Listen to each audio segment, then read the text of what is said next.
I give the floor to the representative of China. You have the floor.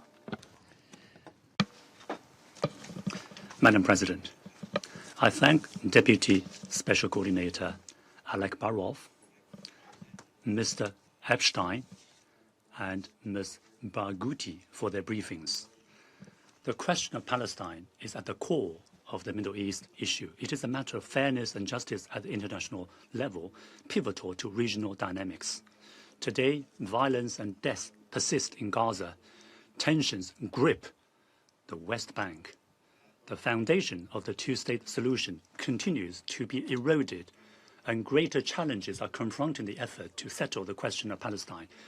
The international community must reverse this negative trajectory with robust actions to end the suffering of the Palestinian people without delay and give Palestine the justice it deserves. China would like to highlight three imperatives.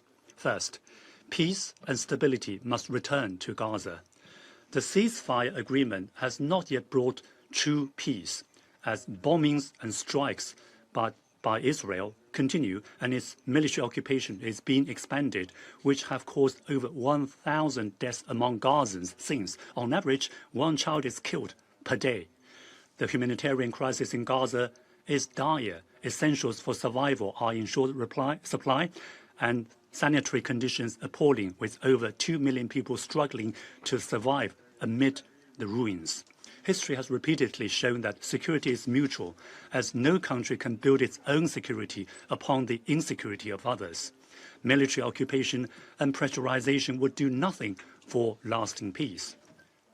We call on the parties, Israel in particular, to fully comply with the ceasefire agreement and bring about a genuine, lasting ceasefire in Gaza.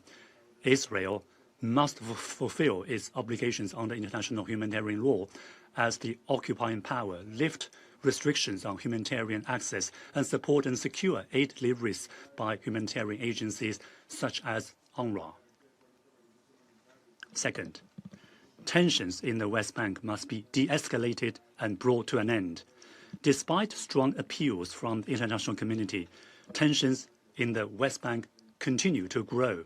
The occupying power has accelerated settlement expansion, remained permissive towards settler violence, and encroached on Palestinian territory. The economy of the West Bank is on the brink of collapse under the crippling restrictions and stranglehold, and the Palestinian Authority is facing a serious fiscal crisis. It was explicitly spelled out in Council Resolution 2334, an ICJ advisory opinion that illegal occupation and settlements imperil the viability of the two-state solution and must be ended immediately.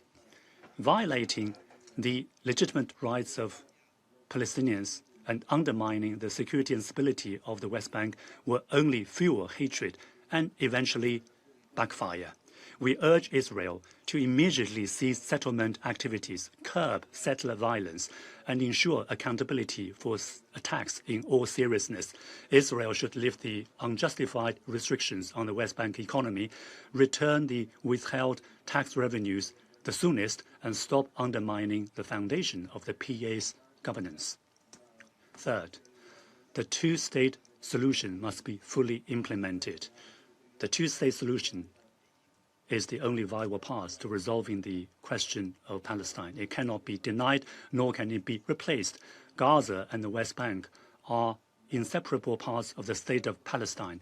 Any arrangements or the establishment of new mechanisms must be in line with the principle of Palestinians governing Palestine, respect the will of the Palestinian people, and advance rather than undermine the two-state solution. The international community should forge greater consensus, breathe new life into the prospect of the two-state solution, say no to any attempt to alter Palestine's demographic composition and redraw its map, oppose any unilateral actions that undermine the foundation of the two-state solution, and support the early establishment of an independent state of Palestine based on the 1967 borders with East Jerusalem as its capital and enjoying full sovereignty.